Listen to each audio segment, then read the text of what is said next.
Halo Pedikers, Indonesia patut berbangga dengan prestasi yang diraih di bidang pertahanan. Laporan Global Firepower tahun 2021 mencatat, kekuatan militer Indonesia berada di peringkat ke-16 dunia.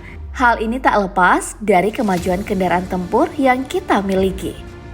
Lalu bagaimana dengan kendaraan tempur milik negara tetangga Malaysia? Mari kita bongkar.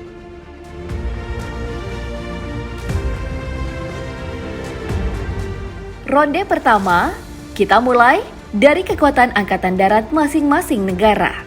Malaysia mempunyai kendaraan militer lapis baja yang bernama Tarantula. Kendaraan yang memiliki tenaga penggerak 4 roda ini merupakan buatan asli Malaysia loh, Pedikers.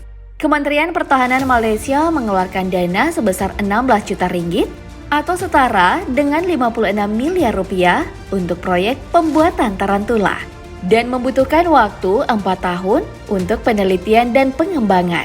Nama Tarantula sendiri merupakan nama salah satu spesies laba-laba, diambil karena sesuai dengan kemampuan mobil ini untuk beroperasi dalam berbagai kondisi dan cuaca. Tarantula dilengkapi dengan sistem senjata modern bersama dengan peluncur granat. Kendaraan lapis baja ini dirancang menggunakan sistem remote control weapon station yang memungkinkannya menembak 360 derajat selama pertempuran. Menggunakan mesin diesel turbo 6 silinder, Tarantula mampu beroperasi dari suhu serendah minus 21 derajat Celcius hingga 49 derajat Celcius. Kendaraan ini juga memiliki tingkat perlindungan baju besi dari peluru, balistik, granat, dan ranjau darat. Dengan bobot seberat 14 ton, kendaraan taktis atau rantis ini dapat menempuh kecepatan maksimalnya hingga 110 km per jam. Tak hanya digunakan untuk kebutuhan dalam negeri, kendaraan ini rencananya juga akan dijual ke luar negeri seperti Timur Tengah.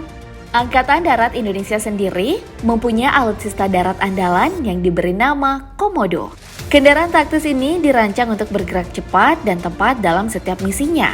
Dilengkapi dengan mesin diesel 215 horsepower dengan turbocharger intercooler, Komodo mampu mencapai kecepatan 80 km per jam di jalan raya.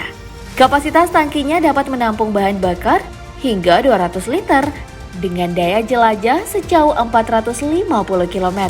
Kendaraan berlapis baja ini cukup untuk menampung 4 orang prajurit yang dapat terhubung dengan pasukan lain lewat alat komunikasi radio, VHF dan HF, serta intercom yang telah terpasang di dalamnya. Kendaraan militer Angkatan Darat ini juga memiliki GPS dan thermal vision untuk membantu pengemudi dalam mengoperasikan Komodo dalam keadaan gelap di malam hari.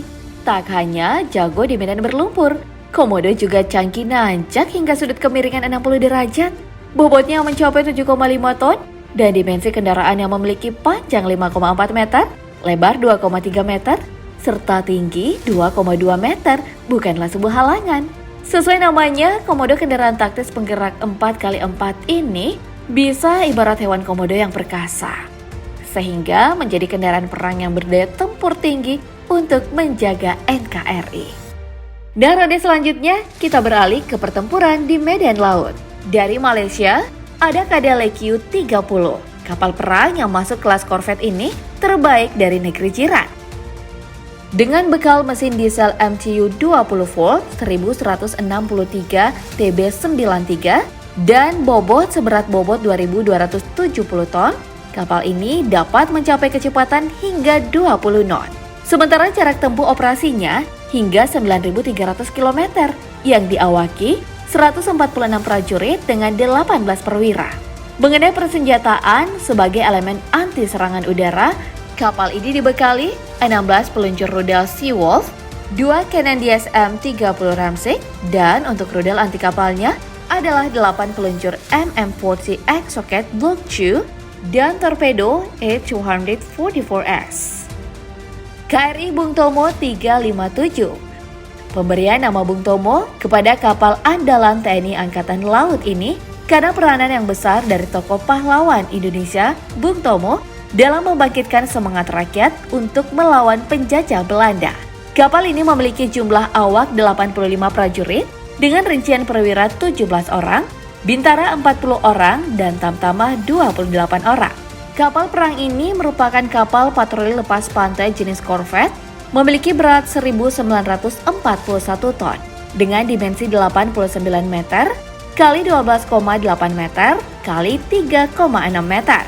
Ditenagai oleh mesin Ruston diesel engine, kapal ini dapat menempuh kecepatan maksimal 30 knot dengan jarak jelajah 9.000 km. Sistem persenjataannya juga bukan kaleng-kaleng. Terdiri dari satu oto melarat 76 mm gun dan dua MSI Defense DS-30B Ramsik 30 mm guns yang masing-masing diletakkan di sisi sayap kapal. Untuk menangkal serangan udara, KRI Bung Tomo dilengkapi 16 VLS untuk meluncurkan misil jarak jauh, serta dua torpedo tubes untuk menghancurkan sasaran di atas maupun di bawah air. Dan kita telah memasuki ronde terakhir untuk melihat pertempuran angkatan udara. Dari dalam negeri, militer Indonesia mempunyai AH-64E Apache yang merupakan jenis helikopter serang. Helikopter ini memiliki daya angkut yang besar untuk menopang berbagai macam persenjataan dengan teknologi mutakhir. Di antaranya yaitu Cannon M230, roket Hydra 70, peluru kendali AGM-114 Hellfire, AIM-92 Stranger, dan AIM-9 Sidewinder. Selain itu, helikopter Apache telah menggunakan teknologi yang termutakhir seperti radar longbow dan Multi-Target Acquisition and Designation System atau MTADS. Radar longbow adalah sistem radar yang dipasang di atas baling-baling utama helikopter Apache yang terdiri dari perangkat radar kendali tembak dan radar identifikasi frekuensi. Kemampuan deteksi radar ini dapat menjangkau jarak 10 km pada kondisi yang cerah. Radar akan mendeteksi pesawat terbang, helikopter, rudal darat udara, tank, dan kendaraan lainnya. Senapan mesin yang terletak di bagian bawah bodi dikendalikan dari helm pilot, yang telah didesain sedemikian rupa sehingga pergerakan kepala pilot akan serta-merta diikuti oleh mocong laras senapan mesin M230 kaliber 30 mm. Sehingga tanpa mengubah arah helikopter, pilot dapat menembaki sasaran yang dilihatnya secara cepat. MD-530G adalah helikopter serang yang dikembangkan oleh MD Helicopters.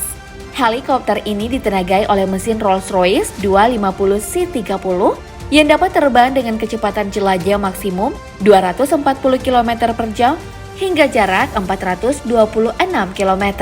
Dari persenjataan, MD-530G dilengkapi dengan roket berpemandu laser 70 mm Talon milik Raytheon untuk memberikan presisi yang tepat terhadap target. Helikopter ini juga dilengkapi dengan mini Gatling Gun 7,62 mm M134D H-Dylan Aero yang dapat menyimpan hingga 3.000 butir amunisi, serta roket dengan 7 tembakan Arnold Defense M260. Sangat penting untuk kamu ingat, setelah menonton video ini, kepala harus tetap dingin ya. Jangan saling merendahkan, tapi saling mendukung agar ASEAN bisa lebih maju lagi, terutama Indonesia dan Malaysia.